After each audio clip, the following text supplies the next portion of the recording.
हाल ही में ब्रिटेन के पीएम ऋषि सुनक ने जो किया है, किसी ने कभी सोचा भी नहीं होगा कि ऐसा कुछ होगा। एक विदेशी पीएम होकर भी किसी हिंदू कथावाचक से राम कथा सुनने पहुंचेंगे, ये किसी को भी अंदाजा नहीं होगा, लेकिन ऐसा हुआ। ब्रिटेन के PM Rishi Sunak Cambridge university पहुंचे, जहां पर राम कथा हो रही थी और कथा कर रहे थे मुरारी बापू। कैम्ब्रिज यूनिवर्सिटी में राम कथा चल रही थी और अचानक से ऋषि सुनक वहां पहुंच गए और कहा, जय सिया राम।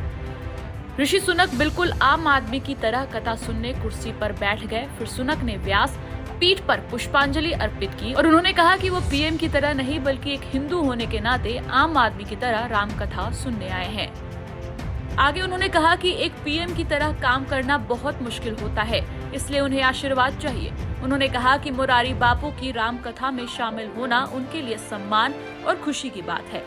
ऋषि सुनक ने आगे कहा, हमारा सौभाग्य है कि मुरारी बापू भारत के आज़ादी के दिन यहाँ आए। मैं यहाँ प्रधानमंत्री की तरह नहीं बल्कि एक हिंदू होने के नाते आया हूँ। मेरे लिए आस्था बिल्कुल ही निजी मामला है।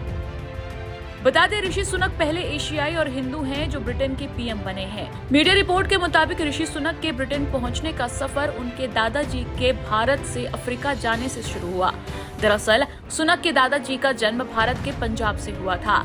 वहां से 1930 के दशक में वो पूर्वी अफ्रीका चले गए और फिर वहीं बस गए। लेकिन जैसे जैसे अफ्रीकी देश ब्रिटिश शासन से आजाद होने लगे, भारतीय समुदाय के लोग ब्रिटेन पहुंचने लगे। हजारों परिवारों ने भारत से ब्रिटेन की अफ्रीकी उपनिवेशों और फिर वहां से ब्रिटेन का रास्ता पकड़ा था। बता दें, ऋषि सुनक की मां का नाम उषा सुनक और पिता का नाम यशवीर सुनक है।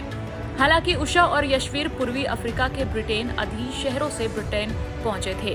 वहीं ऋषि सुनक का जन्म 1980 में इंग्लैंड के दक्षिणी तट पर बसे बंदरगाह शहर साउथहैम्पटन में हुआ था। ऋषि सुनक पहले ब्राउन कलर शख्स हैं जिन्होंने ब्रिटेन की कुर्सी संभाली है। टाइम्स नाउ भारत डिजिटल की रिपोर्ट।